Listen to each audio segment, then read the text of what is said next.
வணக்கம். நான் உங்கள் பிருந்தா வாழ்வியல் பயிற்சியாளர் ஈரோட்லேருந்து பேசுகிறேங்க. நேற்று ஒரு புத்தகம் ஒன்று படிச்சுட்டு இருந்தேங்க ராமாயண் பற்றி. அதில் ஒரு சின்ன ஒரு இன்சிடெண்ட் என் மனசை ரொம்ப பாதிச்சுது. அதை தான் இந்த பதிவில் உங்களோட நான் ஷேர் பண்ண போகிறேன். தசரதன் ராமனை காட்டுக்கு போக சொல்லிடுறாரு. ராமனும் கிளம்பி போயாச்சு. சில நாட்களுக்கு அப்புறமா பரதன் அவனோட தாத்தா வீட்டிலேருந்து அயோத்தியாவுக்கு வரான். வரப்போ நாடே ரொம்ப சோகமாக இருக்குது.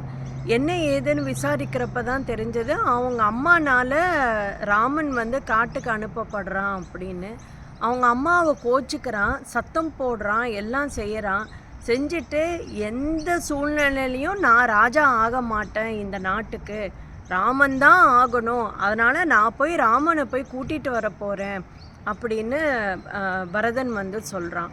அப்போது அவன் ஆவேசமாக கிளம்பி போகிறப்போ அந்த நாட்டு மக்கள் எல்லாம் ஒன்று சேர்றாங்க. அந்த பிரஜைகள் இல்லாமல் அந்த அந்த கிங்டமில் இருக்கக்கூடிய மற்ற மந்திரிகள் எல்லாருமா சேர்ந்துக்கிறாங்க. கூட ஆச்சரியப்படுவீங்க, அவங்களோட அம்மா கைகேயி மந்தரை, அந்த கூனின்னு சொல்கிறோம் இல்லையா, அவங்களும் கூட சேர்ந்து நானும் வரேன்ப்பா, அவன்கிட்ட மன்னிப்பு கேட்டால் அவனை திருப்பி கூட்டிகிட்டு வரலாம் அப்படின்னு சொல்லிட்டு ஒரு பெரிய படையோடு அவன் பரதன் கிளம்புறான். கிளம்பி போயிட்டுருக்கிறப்போ எங்கே போகிறது, அவர் எங்கே போயிருக்காருன்னு தெரியலையே அப்படின்றப்போ குஹன் அண்ட் பரத்வாஜ் முனிவர் அவங்கள சந்திக்க பார்க்குறப்போ அவங்களுக்கு டக்குன்னு பார்த்த மாத்திரத்தில் பரதனையும் அந்த டீமையும் பார்த்தோன்னே அவங்க மனசில் தோணுது, எதுக்கு இந்த படையோடு வரான், ராமனை ஏதாவது செஞ்சிருவானோ அப்படின்னு அந்த தாட் அவங்களுக்கு வருது. அதுக்கப்புறமா பரதனோட பேசுகிறப்ப தான் தெரிஞ்சது, இல்லை நான் ராமனை திருப்பி கூட்டிகிட்டு போக தான் நான் வந்திருக்கேன் அப்படின்னு சொல்லிட்டு அவர் சொல்கிறாரு. ஸோ அதுலேருந்து அவருக்கு ஒரு க்ளூ கிடைக்கிது, இந்த இடத்துல தான் ராமன் இருப்பான், நீ போ அப்படின்னு சொல்லி குஹனும் அந்த ரிஷியும் அனுப்புகிறப்போ தேடி திருப்பி அந்த படையோடு அவன் போக பார்க்குறான். போயிட்டே இருக்கிறப்போ சித்திரக்கூட்டுன்ற ஒரு இடத்துல தான் ராமன் அங்கே இருக்கிறதா தெரிய வருது.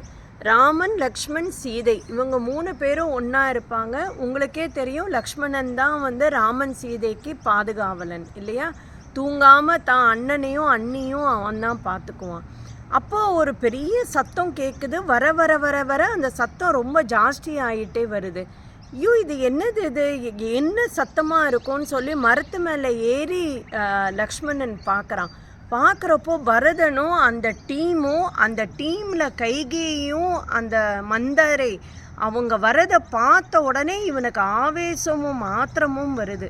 உடனே ஓடி போய் ராமன் கிட்ட போய் சொல்கிறான், ராமா, உன்னை கொல்றதுக்கு பரதன் வரான் அப்படின்னு. இல்லை தப்பு, நீ அப்படி சொல்லாத, முதல்ல அவன் வரட்டும், என்னங்கிறது நம்ம பேசுவோம்.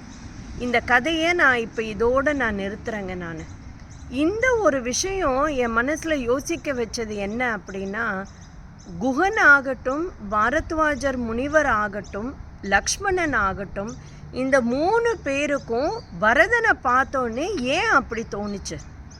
காரணம் ஒன்று தாங்க. ஒன்று அந்த கூட்டம், 2வது அந்த கூட்டத்தில் இருந்த நபர்கள். 2 பேர் நெகட்டிவ் பர்சனாலிட்டி. ஒன்று கைகேயி, இன்னொன்று மந்தரை. அவங்கள பொறுத்தவரையிலும் ஒரு நெகட்டிவ், அவங்களால தானே ராமன் போனான், அதனால ஒரு நெகட்டிவ் பர்சனாலிட்டி.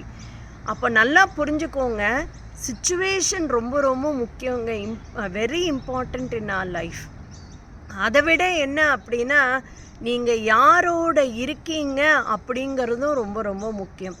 நீங்கள் நல்லவங்களாக இருக்கலாம், ஆனால் சரியில்லாத ஆட்களோட அசோசியேஷனில் நீங்கள் இருந்தீங்கன்னா உங்களையும் தப்பாக தான் நினைப்பாங்க.